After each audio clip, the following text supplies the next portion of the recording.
Boa tarde, amigas, amigos, companheiras e companheiros. Estamos de volta mais um Hora 13, já nossa comunicação tradicional às quartas-feiras. Hoje eu tenho um convidado especial, mas antes de apresentar esse convidado e nós começarmos a debater aqui o assunto que nos traz a estar nesse diálogo com todas vocês e todos vocês, eu quero muito que você nos diga, né, se o áudio está chegando bem, se o vídeo está chegando bem, se houver algum problema que nós possamos, técnico, né, que nós possamos resolver por aqui. Nós resolvemos. Quero também que você, no YouTube, né, está nos assistindo no YouTube, que você se inscreva no canal da Resistência, se inscreva no meu canal, nos canais dos companheiros e companheiras que fazem parte dessa rede. Né, deem um like, né, nós precisamos fortalecer e qualificar a nossa presença também nos embates das redes sociais. Né? Esse enfrentamento com a extrema-direita nos impõe também que tenhamos essa presença aqui. Né? Aqui também é uma trincheira de luta. Pode não ser a principal, mas é uma trincheira de luta importante que nós temos que fortalecer, né, qualificar para fazer o devido enfrentamento. É esse o nosso compromisso com vocês. Né? Hoje, por exemplo, estou trazendo aqui para conversar conosco, participar desse diálogo, né, meu amigo, meu colega advogado, né, Fernando Fernandes. Né? Fernando é um advogado criminalista hoje, né, um dos melhores criminalistas, né, do país. Tem, apesar de ainda jovem, não tanto quanto ele pensa, né, mas objetivamente ainda jovem, mas já tem uma trajetória longa e importante na advocacia criminal aqui em nosso país. Né? E o Fernando acaba de lançar um livro, né? Um livro que eu reputo é de fundamental importância, até porque, de uma certa maneira, embora eu não seja coautor formal do livro, mas a atuação que nós tivemos, e aí quando eu falo nós, eu também estou incluindo o companheiro Paulo Pimenta, né? Nós estivemos aí no calor dos acontecimentos que inspiraram, né, o Fernando a escrever esse livro. Né? O livro é Geopolítica da Intervenção, aqui, ó, recomendo, inclusive, recomendo a aquisição, e parte, né, o ponto de partida do livro, mas que se desdobra em outros temas e subtemas, mas a partir, né, desse episódio que nós conhecemos como Operação Lava Jato. Vocês que nos acompanham aqui sabem, não é, que no decorrer do meu mandato, o meu mandato foi praticamente dedicado, né, a defender o mandato da presidenta Dilma contra o golpe do impeachment, né, e a defender o presidente Lula, denunciando o significado nefasto da Lava Jato para a democracia, para o direito brasileiro, para a economia brasileira. Aquilo que eu dizia da tribuna, né, eu, Pimenta, Paulo Teixeira, né, outros colegas, eu repito aqui, a Lava Jato deixa um legado, né, um legado maldito, um legado negativo, né, para a democracia, para o Estado Democrático de Direito, para os trabalhadores, para a economia brasileira, para a soberania nacional. Do meu ponto de vista, seus integrantes praticaram crime de lesa pátria, né, ao se apresentarem como guardiões, né, da moralidade, campeões da luta contra a corrupção, mas, na verdade, estavam a soldo de outros interesses. E é isso que o Fernando trata aqui, né? Trata aqui com minúcias, né, no Geopolítica da Intervenção. Então, Fernando, nós que estivemos aí, né, cada qual à sua maneira, cada qual com o seu papel, né, nesse imbróglio, né, chamado Lava Jato, eu queria que você falasse, em linhas gerais, o que te inspirou a escrever esse livro, né? E o que assim, mais te chamou a atenção, né? Claro que o tema ele guarda uma complexidade muito grande, mas o que você acha, que inovação você acha? Porque a Lava Jato hoje é objeto de vários estudos, já é objeto de artigos, já é objeto de livros, já é objeto de ensaios, né? Hoje, naquele tempo, nos primórdios, falar mal da Lava Jato, você corria até risco de vida, risco de morte, né? Risco de agressão, risco de linchamentos morais e linchamentos físicos. Hoje não, hoje é um tema aberto, hoje é um debate aberto, mas você esteve lá desde o começo, né? Você, enfim, como advogado, você participou de forma ativa das entranhas, né, da Lava Jato, dos bastidores, que é o que você traz aqui no livro. Mas o que você mais destacaria, né, da tua experiência pessoal no enfrentamento com a Lava Jato? Sabendo-se até, né, que a advocacia ela também foi criminalizada nesse processo, né? Então, fala um pouquinho aqui, Fernando, aqui do Bom, Política. primeiro eu quero agradecer ao Adil o convite, né, de estar aqui debatendo, dizer o seguinte, como você se referiu a este canal, a esta live, como uma trincheira, não a guerra inteira, mas uma trincheira importante. Eu quero lembrar que nessas batalhas que nós lutamos juntos, tem uma frase que diz que mais importante que a guerra são os companheiros que estão ao seu lado. Então, lembrar que nós tivemos momentos, dizer, difíceis, momentos que você, como deputado federal, seguindo a sua veia de ex-presidente da Ordem dos Advogados, levou ao Congresso um conhecimento e uma coragem importante. Tem detalhes que não estão no livro, por exemplo, você foi fundamental na reunião que decidiu pela impetração daquele habeas corpus que Paulo Pimenta, o Paulo Teixeira e você ingressaram para tentar soltar, obtivemos uma decisão de soltura do presidente Lula naquele domingo, não cumprida. Quer dizer, tem bastidores aí que a gente pode aproveitar e contar os bastidores daquele dia de domingo, aquela guerrilha para soltar o ex-presidente Lula. As pessoas viram as notícias, mas eu estava em um lugar, você em outro, mas uma luta, quase conseguimos colocar o ex-presidente Lula na rua.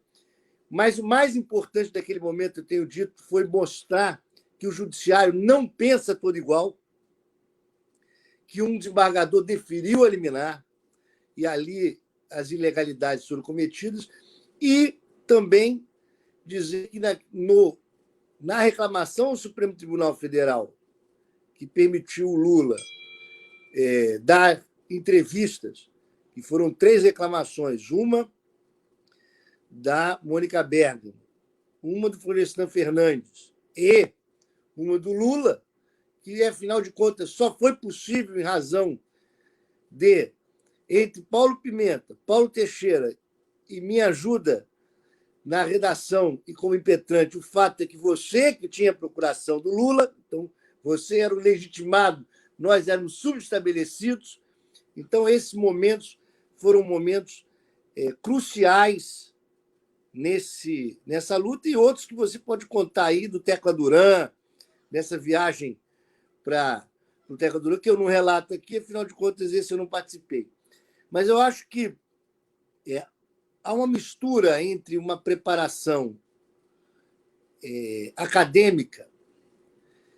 Você lembra, e eu vou lembrar também uma ajuda fundamental que você deu, Você lembra que, em 1997, eu descobri um arquivo secreto do regime de 64 que tinha as gravações de julgamento de presos políticos. Esse material de pesquisa foi apreendido, gerou uma luta de 10 anos para abertura. E só foi julgado 10 anos depois, tendo em vista a sua ajuda despachando com o hoje governador, né, pedindo o julgamento pelo Jobim daquela reclamação, e a reclamação foi julgada e abertos os arquivos do STM, e o Flávio Dino, que auxiliou isso também, registrando aqui o Flávio Dino, nosso ex-juiz federal, que passou em primeiro lugar no concurso, que o Moro passou em último, em repescagem, mas vamos lá.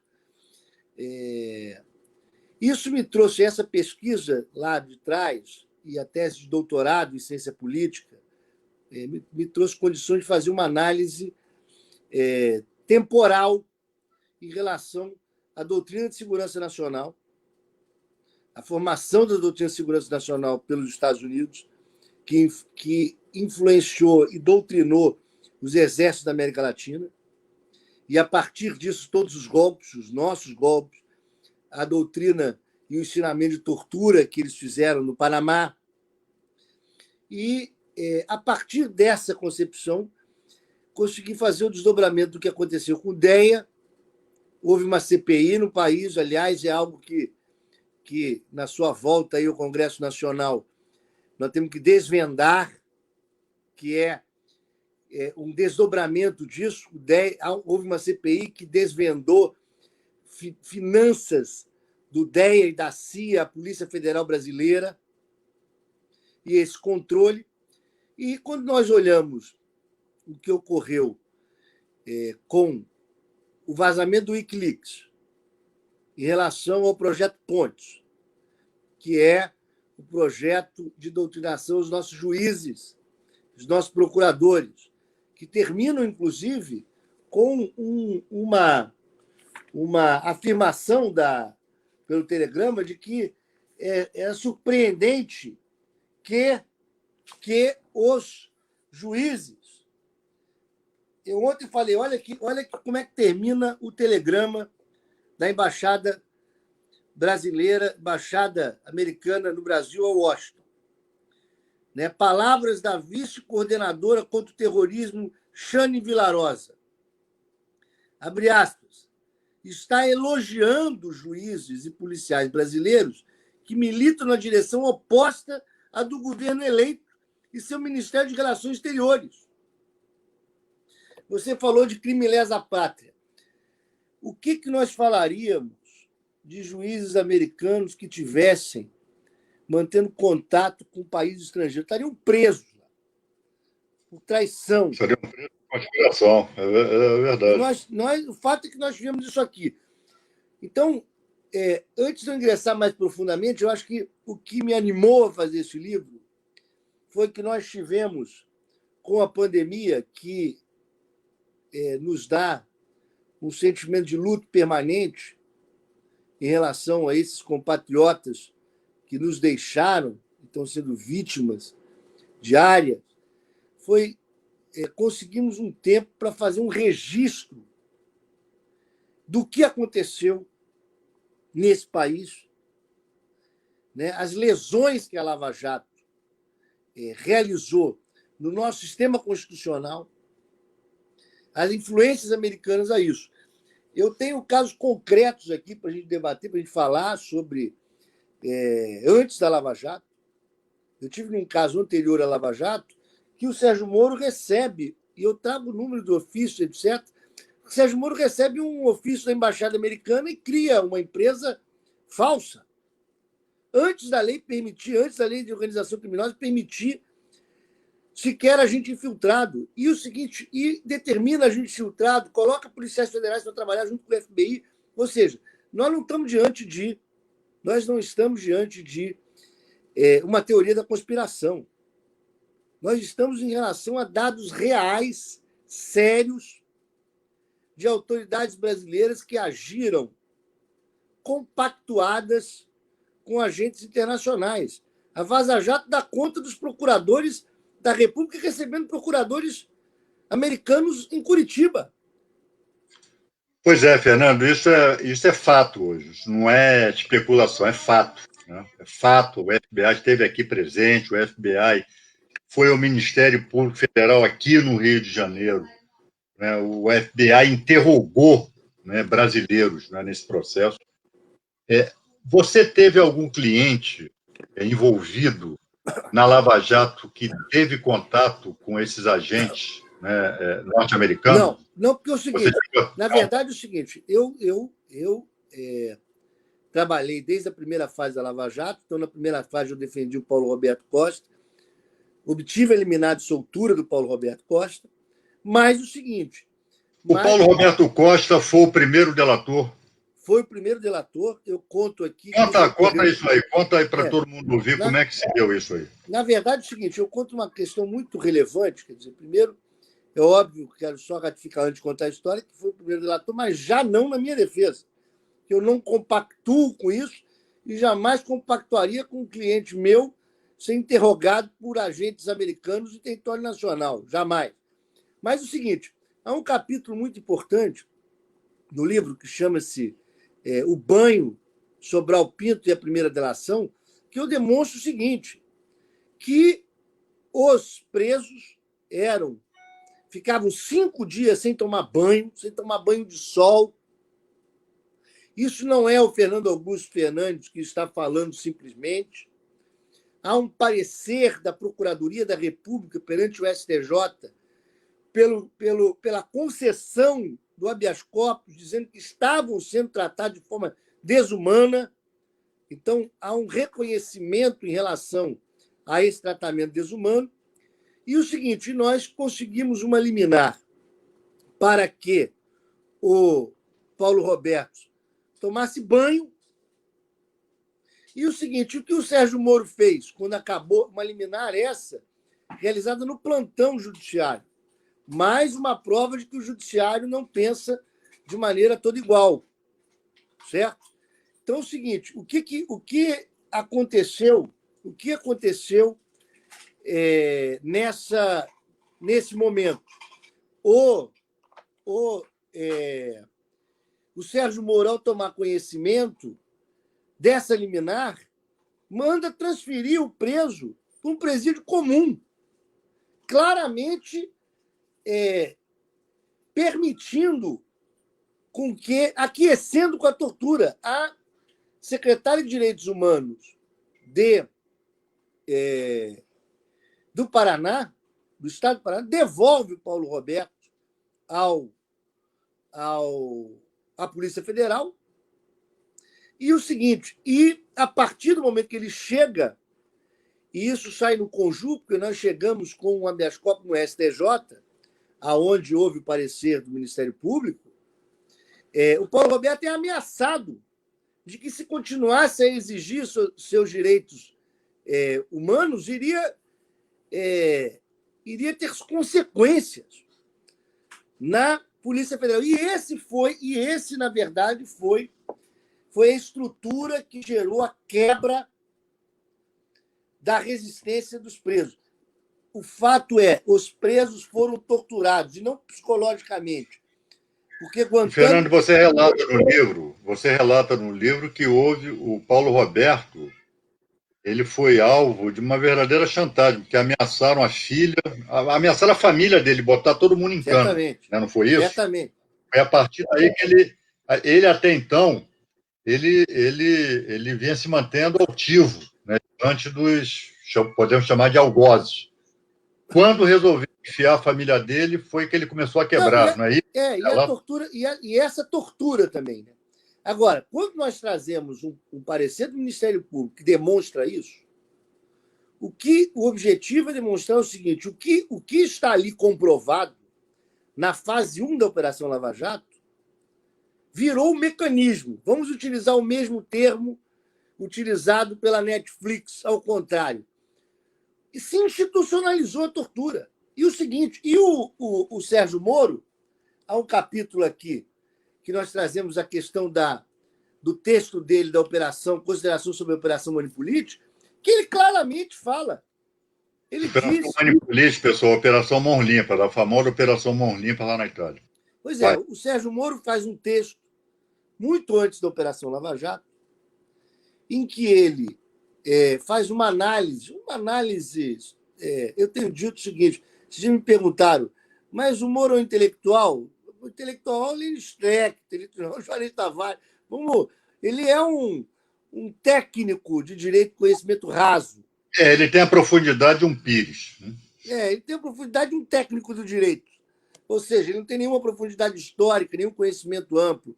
Ele faz uma análise sobre o ponto de vista dele, mas essa análise, está no livro, é fundamental para entender o que ele elege como método: prender e só soltar quando confessar. Quer dizer, vazar com peneira a imprensa. Então, esses métodos relatados ali, quando se soma aos dados fáticos de que ocorreram com a tortura, nós tivemos... Imagine ter que entrar com uma medida para um preso tomar banho. E por isso, inclusive, que a Lava Jato, o Sérgio Moro, adotou a técnica de determinar a prisão ilegal e imediatamente transferir o preso para Curitiba, que é um sequestro. Um sequestro. Porque não há previsão legal para isso, a não ser no regime disciplinar diferenciado em preso de segurança máxima. O que aconteceu com Lula, por exemplo, foi, e eu relato aqui o caso, que no caso do Lula, inclusive, eu defendi o Paulo Roberto Costa, mas, neste caso, eu tive o prazer de subestabelecer o Adi Damus, no caso, porque o Adi foi ao tribunal, o Adi também, nós conseguimos entrar com mandado de segurança. Imagine, o Adi foi proibido de visitar o Lula como advogado constituído. Imagine ter que entrar com mandado de segurança para se garantir. Se teve a petulância de dizer que, porque era deputado federal, não poderia exercer a advocacia. Não estava atuando contra os interesses da União. Mas esses métodos, quer dizer, o método que aconteceu de prender o Lula e sequestrar o Lula, simplesmente. O Lula foi transferido para Curitiba por um sequestro. E calado, amordaçado. Quer dizer, se não houvesse... se nós não tivéssemos essas consequências, quer dizer, causadas pelo Supremo Tribunal Federal, e aí aqui eu tenho dito que nós não estamos fazendo o que a direita tem feito num terrorismo virtual, de fake news. Nós estamos fazendo críticas concretas, esperando que um dia os ministros façam o que o Marco Aurélio de Mello fez. Marco Aurélio chegou ao Supremo Tribunal Federal no pleno e disse: presidente, se arrependimento matasse, eu seria um homem morto. Nós esperamos que alguns ministros façam isso, porque a manutenção do Lula, da prisão do Lula, naquele momento, definiu o destino das eleições no país. Um processo evidentemente fraudulento. Se quiser, o livro explica com muita calma essa fraude, mas se quiser que eu ingresse em pormenor, porque nós falamos bastante, mas muitos que nos assistem não são do mundo jurídico. E por isso eu fiz um livro... Pois é, Fernando, eu queria... Pois é. Aí eu quero o teu depoimento. A Lava Jato, ela permite você estabelecer temas gerais em relação a ela e subtemas, desdobramentos, subdesdobramentos. A Lava Jato foi uma operação de guerra, né? Aí cunhou-se a expressão lawfare, né? Que é a utilização do direito, a utilização do processo como arma de guerra. E, aliás, esse termo é de um militar norte-americano, Charles Dunlap, né? Ele é que, a partir da constatação de que aqueles golpes tradicionais, né, como ocorrido aqui no Brasil em 64, no Chile em 73, na Argentina em 76, enfim, pela América Latina e outros países afora, a utilização dos militares, né, como ariete, né, dos golpes de Estado, eles viram que, depois da Guerra Fria, isso talvez fosse desnecessário. Se poderia dar golpes menos traumáticos, entre aspas, chamados golpes brancos, encaminhados pelo parlamento e encaminhados pelo judiciário também, que o judiciário passou a ser um ator protagonista. Fundamental. Como aqui no Brasil, né, a Lava Jato mostrou, até mesmo com a participação por omissão e às vezes até por ação do Supremo Tribunal Federal. Mas uma das questões, Fernando, que nós sempre denunciamos também, né, foi a criminalização da defesa. Né? Como é que foi a tua experiência pessoal como advogado de defesa de alguns réus aí, alguns acusados aí importantes? Como foi o teu embate ali com... Né? E me parece que isso foi generalizado, né? Essa hostilidade ao direito de defesa. Como é que você, como advogado de defesa, você sentiu e enfrentou essa situação ali naquele momento? Eu vou falar vou dar dois aspectos, um pessoal e um do que ocorreu com colegas e que nós tivemos. Participei como procurador do Conselho Federal em defesas do Batoque, do Pedro Serrano e tal. O fato é, primeiro, o processo da Lava Jato é uma fraude de todos os pontos, não só da distribuição inexistente ao Sérgio Moro, como a fraude da distribuição no processo de segunda instância, que foi o meu habeas corpus, foi o primeiro da Lava Jato, foi para o Gebran, por prevenção de um mandado de segurança do Google, ou seja, nenhuma relação com a Lava Jato. Mas é uma fraude também do ponto de vista das audiências, do que ocorreu ali. Porque o Sérgio Moro, quando passou pela Suprema Corte e participou ali como assessor da Rosa Weber, né, no Mensalão, ele se rebuscou um pouco. O livro traz o que ele fez anteriormente à Lava Jato. Ele mandou monitorar anteriormente à Lava Jato o César Roberto Bittencourt, como advogado, mandou monitorar fisicamente o advogado, certo? O Supremo Tribunal Federal chegou a representar contra o Moro no CNJ por esse tipo de atitude. E o que ele fez é o seguinte: ele voltou do Supremo um pouco mais rebuscado nas suas arbitrariedades, certo? E o seguinte, as audiências da Lava Jato são fraude porque é um cenário na qual o Sérgio Moro não respeitava a defesa de forma nenhuma. Aquilo era um teatro.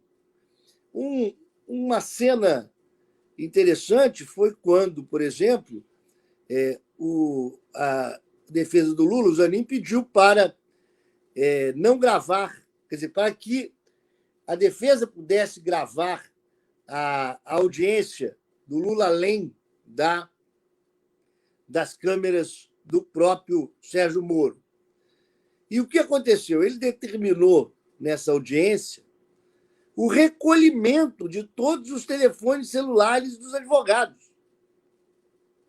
Nós entramos com um mandado de segurança no mesmo dia, dizendo que aquilo era um decreto de incomunicabilidade dos advogados na sala de audiência. E o seguinte, quando começamos a audiência, eu requeri que o juiz mandasse recolher o notebook do procurador. Porque um telefone celular hoje é, de fato, um microcomputador em que você pode pesquisar jurisprudência, etc. Então, primeiro, o embate foi sempre muito duro com o juiz. O juiz, com os procuradores nem tanto, porque, na verdade, o juiz fazia o papel do Ministério Público, então ele não precisava, tanto que a Vaza Jato mostra que ele, inclusive, pede para substituir uma procuradora O comandante da Lava Jato chamou-se Sérgio Moro. Ele era o Ele era o comandante da comandante. Lava Jato. Ele era o... E o seguinte, e aí nós chegamos a casos absurdos. Dois exemplos, é o seguinte, o Pedro Serrano, que conhecemos, é um professor de direito constitucional, um companheiro, né, um advogado brilhante, passou a responder um inquérito por obstrução de justiça, pelo crime de obstrução de justiça, algo surpreendente, porque impetrou um mandado de segurança contra o Ministério da Justiça para acessar os documentos que vieram da Suíça em relação à existência desses documentos que passaram, alguns passaram, outros não passaram. Então, ele queria comprovar essa ilegalidade. E o seguinte, em razão disso, começou a responder um inquérito sobre obstrução de justiça. Nós conseguimos... E, Fernando, isso, na verdade, tinha uma clara intenção, não é? A Lava Jato, ela só pôde se afirmar porque ela era, isso foi reconhecido até pelo TRF, da 4ª Região, ela era uma operação de exceção. Toda vez que alguém falava em desmando da Lava Jato, eu discordava. Não, não é desmando da Lava Jato. A Lava Jato é o desmando. Ela, por si só, é o desmando. Ela só pôde se afirmar, ela teve esse seu êxito. Né? Qual foi o êxito da Lava Jato? Encarcerar ilegalmente, destruir a ordem jurídica, quebrar a economia, quebrar empresas brasileiras, desmoralizar a Petrobras no mercado internacional. Essa era a estratégia. E para que isso desse certo, era fundamental intimidar a defesa. Isso era fundamental. Né? Tinham que ser enquadrados. Né? E nós sabemos, e você também relata isso no livro, é importante, é por isso que eu digo, é muito importante ler o livro, né? Porque não se trata de uma tese acadêmica, né? Trata-se de uma abordagem jurídica, política, mas baseada em fatos relatados. Né? Não fatos, traz-se. O Batoque, imagina... Não, a tentativa clara, né, de intimidação da defesa, né, para que as intenções, o projeto da Lava Jato desse certo. Né? Tinha que desmoralizar a defesa, tinha que tentar intimidar a defesa, e você relata no livro uma certa indústria das relações, em que os procuradores, e o Tacla Duran nos relatou, a minha Pimenta, né, que lá em Curitiba existia isso, né? Existia isso. Os procuradores escolhiam, né? Você quer sair daqui? Mas não é esse teu advogado que vai acompanhar, não. Você vai ter outro. Não é isso? Né? Escolhiam. O Batoque é um exemplo de dois. O Batoque é um exemplo por duas vias. Primeiro, veja, o Batoque recebeu uma busca e apreensão no registro de entrada e saída do seu escritório de advocacia, que foi anulado. Anulado. Mas você imagina que tipo de vigilância se queria exercer sobre o advogado. E o seguinte, mas o Batoque também é um exemplo do seguinte, ele tinha um habeas corpus no Supremo Tribunal Federal, com condições de soltar um cliente, que estava sendo pressionado a realizar a delação premiada. E o seguinte, a Lava Jato, os procuradores da Lava Jato, pressionaram a tal ponto o cliente que substituiu o Batoque no Supremo Tribunal Federal e ele passa a delação premiada. Ou seja, o fato é... Nós podemos dizer que era um cliente. Né? Antônio Palocci. Exato. Exato. Antônio Palocci. Que nos idos da ditadura teria sido chamado de cachorro. Né? É aquele que passava para o lado da repressão. E o seguinte, então, a escolha de advogados dóceis. E aí há uma crítica, eu tive que assumir. Você citou a questão do cachorro, tive que assumir a crítica aqueles que, da mesma maneira que o Sérgio Moro se relacionou com autoridades estrangeiras, e o Dallagnol, quer dizer, a crítica em relação aos advogados que não exerceram a advocacia de maneira clara, que serviram para legitimar as delações premiadas feitas por essas torturas, aqueles que participaram desses interrogatórios com americanos. Isso é uma questão grave e que o seguinte, que a conta histórica chegará um dia. Chegará um dia. Porque, da mesma maneira que os advogados, quer dizer, no caso, por exemplo, vamos a um exemplo claro, no caso do próprio habeas corpus do Lula naquele domingo, você, Pimenta e Paulo Teixeira passaram a responder a uma investigação. Quer dizer, uma tentativa permanente de tentar emparedar, criminalizar advogados, deputados. Uma investigação no Supremo e o Conselho de Ética da Câmara também abriu procedimento disciplinar. Olha só, nós estamos exercendo direito de defesa. Né? Não, e exercendo, quer dizer, e outra coisa, impetração de um habeas corpus, qualquer um do povo pode fazê-lo. Então, foi uma estrutura de intimidação, realmente, que o seguinte, que passou de intimidação, porque quando se vê a prisão, as prisões ilegais, mas eu acho que o caso do Lula é um caso mais do que simbólico. Eu tenho dito o seguinte, tenho dito que o Dallagnol e o Moro, que gostam tanto de falar dos americanos, inclusive eu mostro no livro uma relação tanto religiosa quanto familiar dos lavajatistas, mas o Moro na Notre Dame, recebendo título na Notre Dame, nos Estados Unidos, né? Eles esquecem o seguinte, há um livro do Glenn Greenwald, que além de ter trazido a questão do Snowden, que, vamos lembrar, é o agente da CIA que divulgou os documentos que demonstram que os Estados Unidos ele monitorava o presidente da Alemanha, da França, e no Brasil a Dilma e a Petrobras. A Dilma, quando era da Petrobras. Então, quer dizer, os Estados Unidos já sabiam o que ocorria com a Petrobras, os Estados Unidos guiou a Lava Jato. Certo? Mas o seguinte, veja, esse escândalo do Snowden prova, por exemplo, crimes cometidos pelo Obama.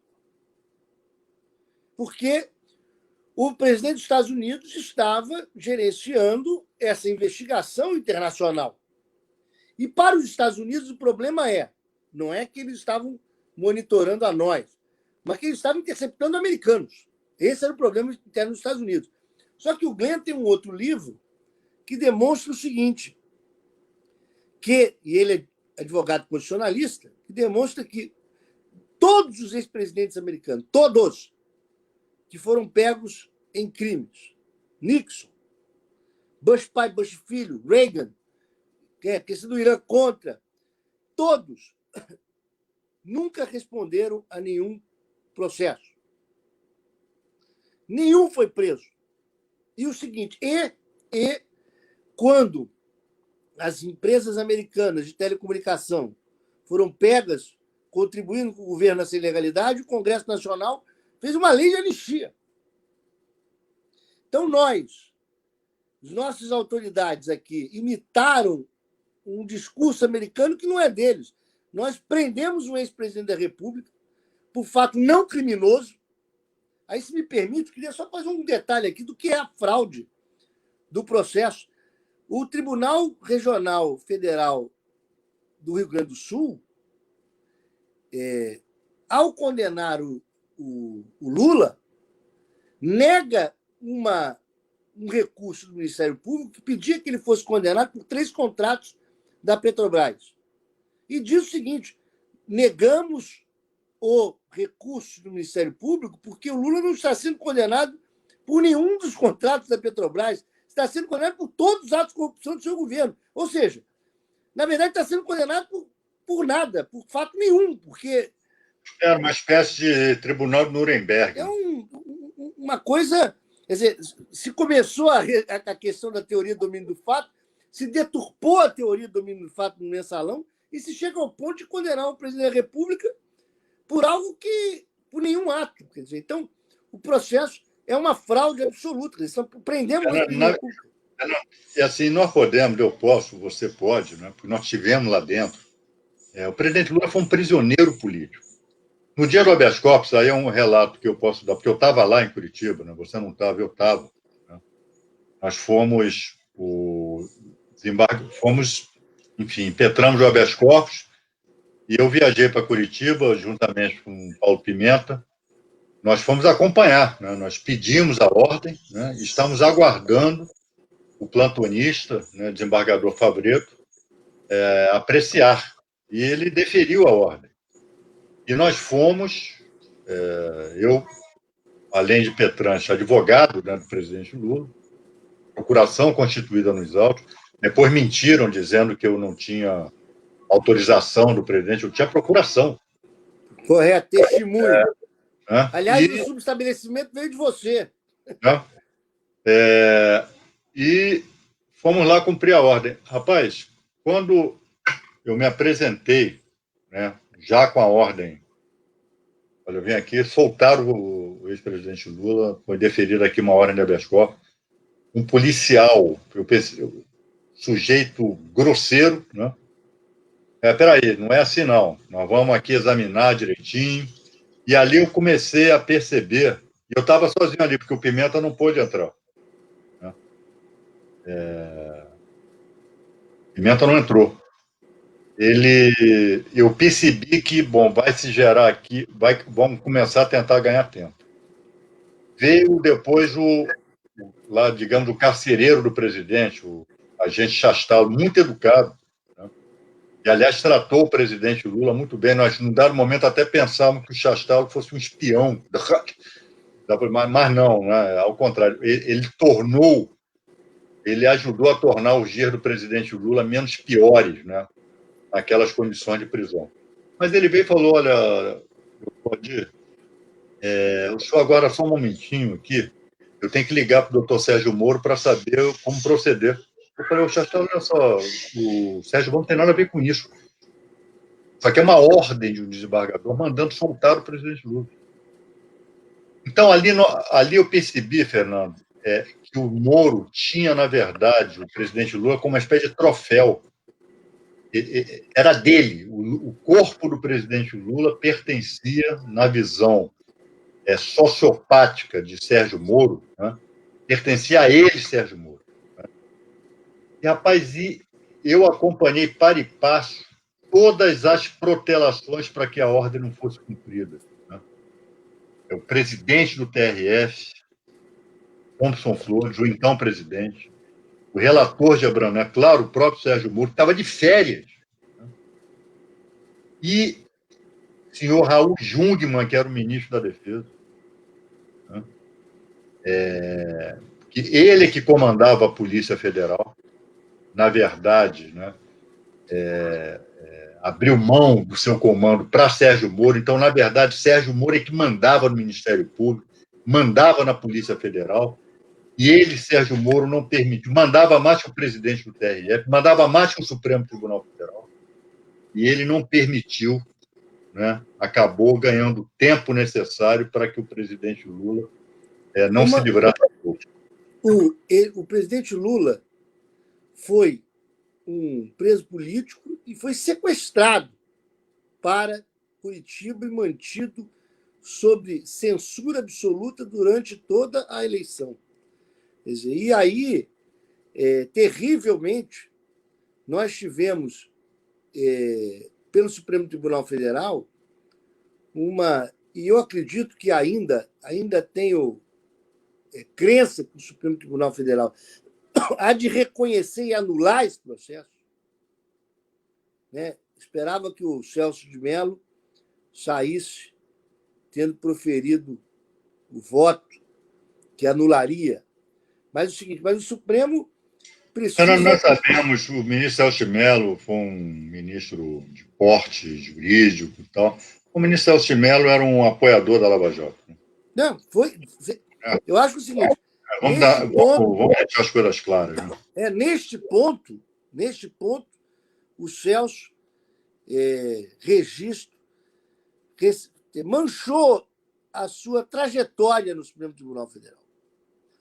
O Supremo, que nós devemos criticar para engrandecê-lo, tem a mancha de ter mandado a Olga Benário para o Hitler de presente.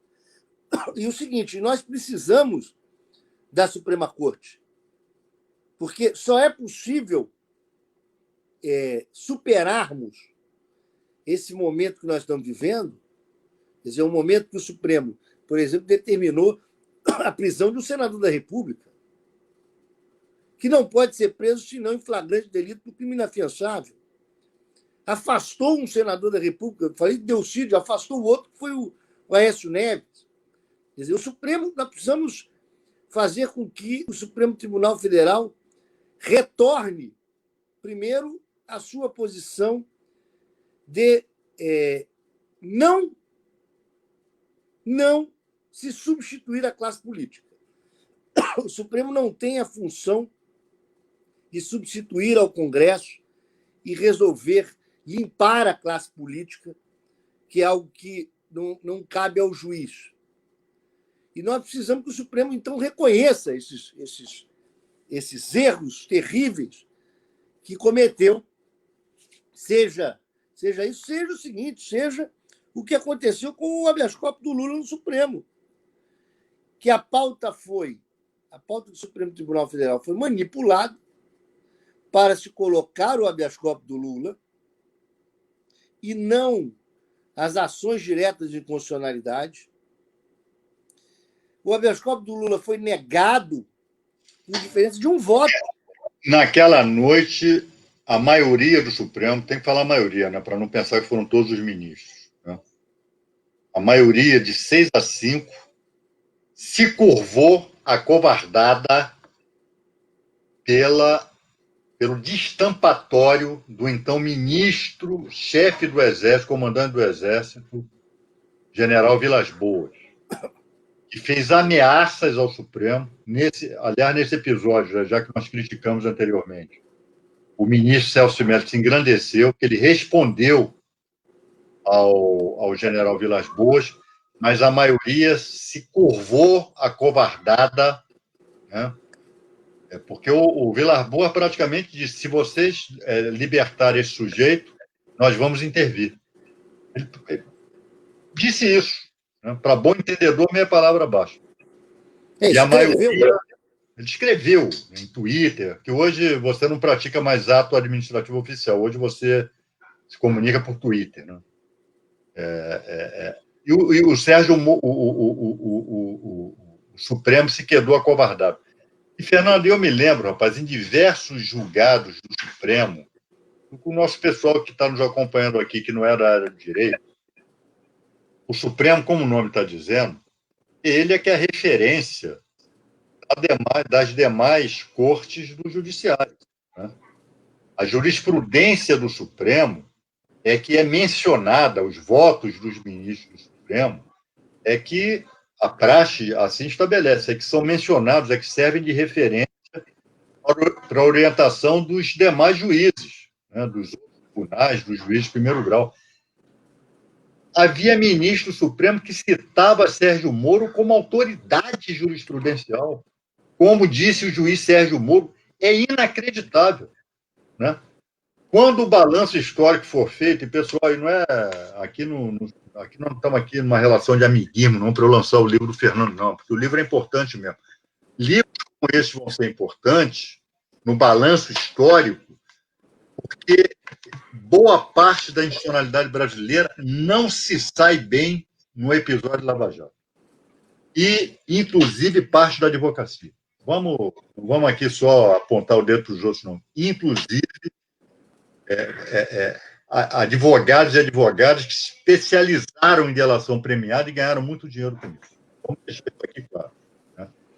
Se a época ainda fosse presidente da OAB, eu ia chamar gente boa aí a prestar esclarecimentos quanto à atuação, né? Porque a minha advocacia é inspirada, tem como modelo Heráclito Fontoura Sobral Pinto. Esse é meu divisor de água na advocacia e sei que é o seu também. Né? Inclusive, bom dizer, porque é o seguinte, um homem de direita, católico, quer dizer, então, de maneira insuspeita sobre isso. Agora é o seguinte, você está sem aula.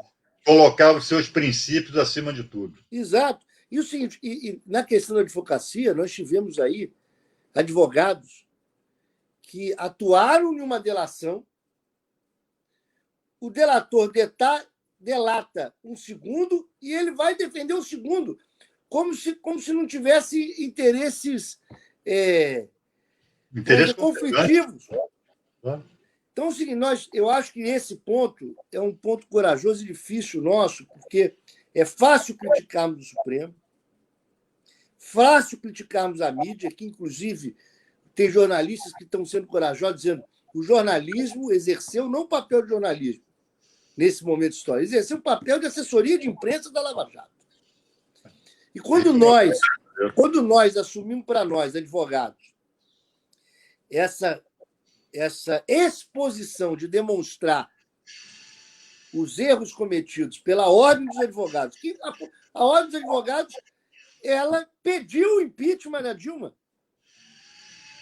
e ainda foi ridicularizada pelo Cunha, dizendo chegaram atrasado. O presidente da Ordem botou um papel embaixo do braço, foi lá querer um encontro. Eu estava lá, né? E quase abriram um processo disciplinar contra mim, porque eu fiz duríssimas críticas. Veja só, ia abrir um processo, eu soube disso depois pelos bastidores, né? Alguns mais avisados, né, mais lúcidos, não permitiram que isso acontecesse. Eu, da tribuna da Câmara, criticando o então presidente da OAB, quando esse lamentável episódio, e olha só, a OAB abriu um processo disciplinar contra mim, né? Eu, com imunidade parlamentar e imunidade de advogado, porra, eu tenho direito e tem direito, inclusive, o dever, se eu quiser, se eu achar que deu, a criticar o presidente nacional ou qualquer presidente de OAB. Lógico. Eu critiquei naquela época. Né?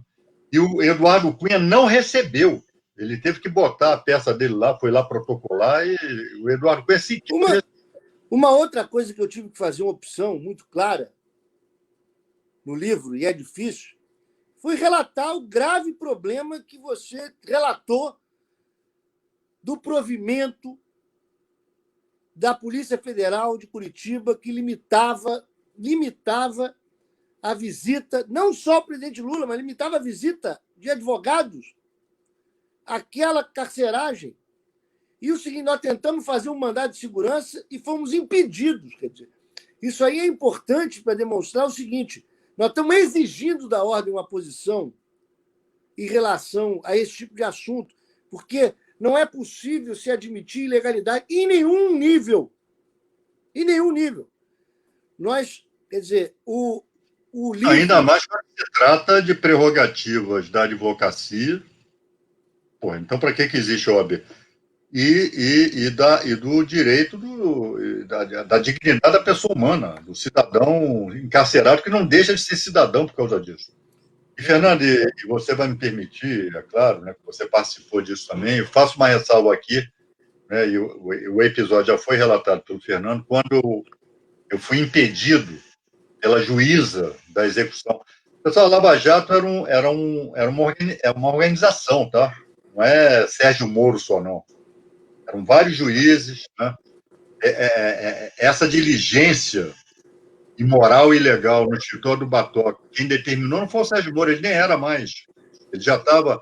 Foi aquela juíza copia e cola, né?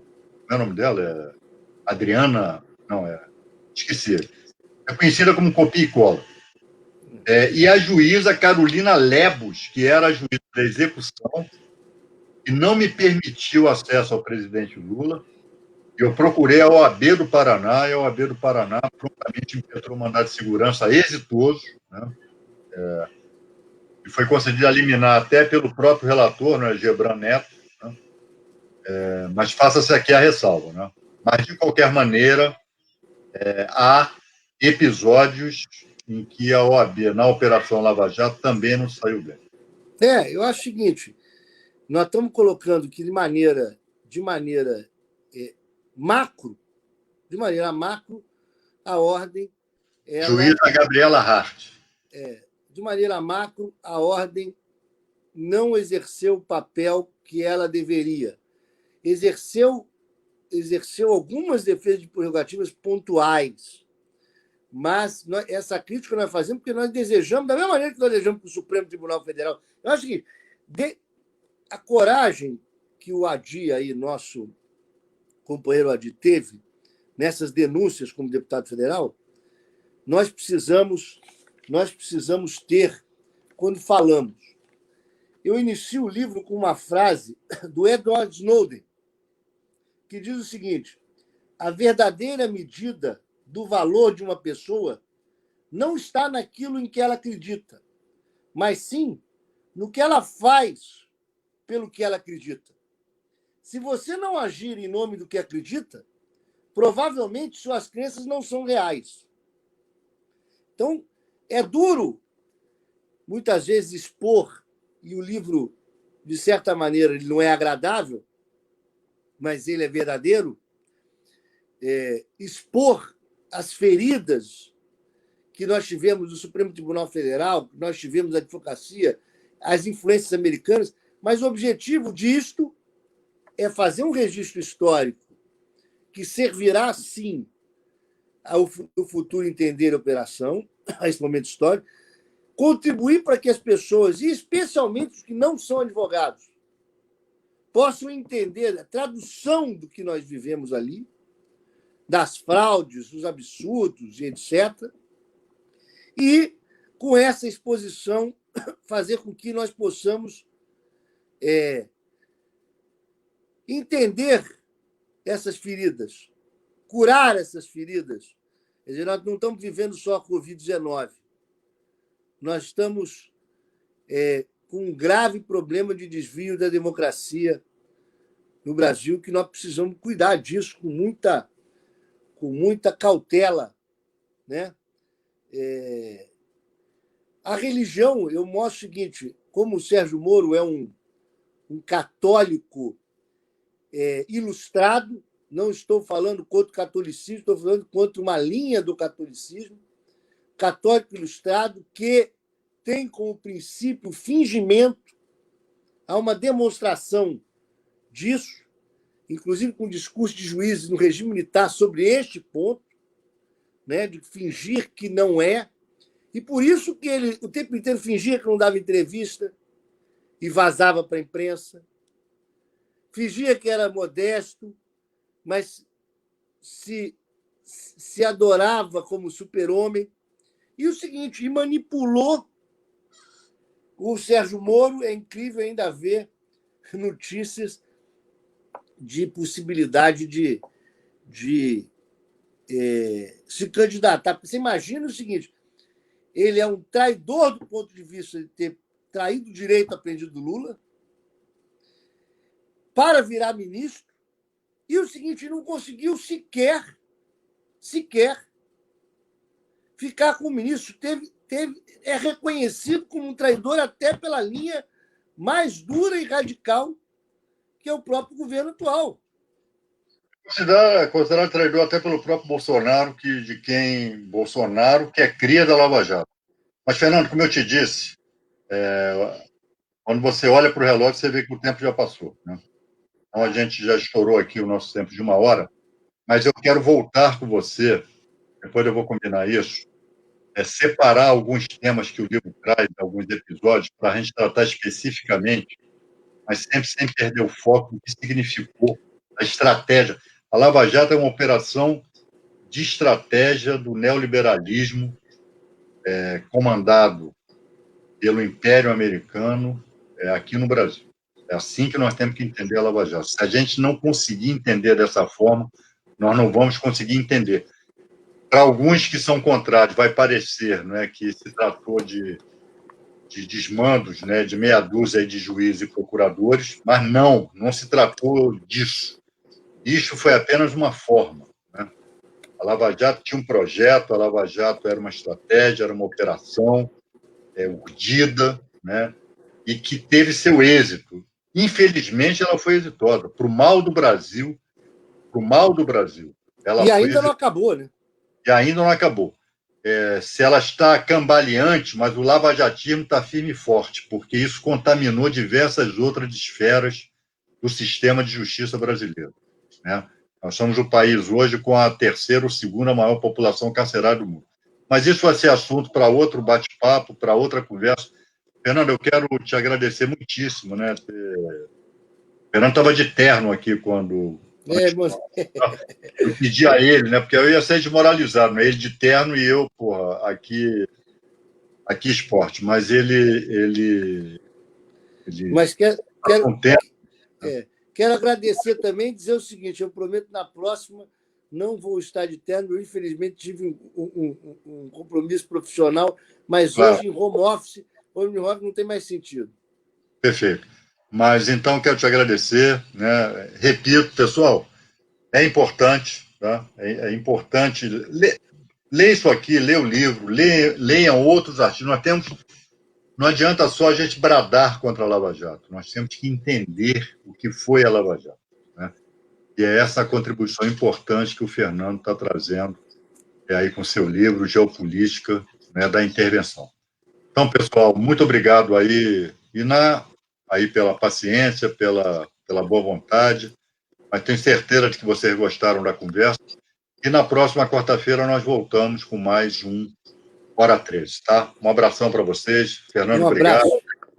Boa tarde aí a todas e todos vocês. Tá? Tchau.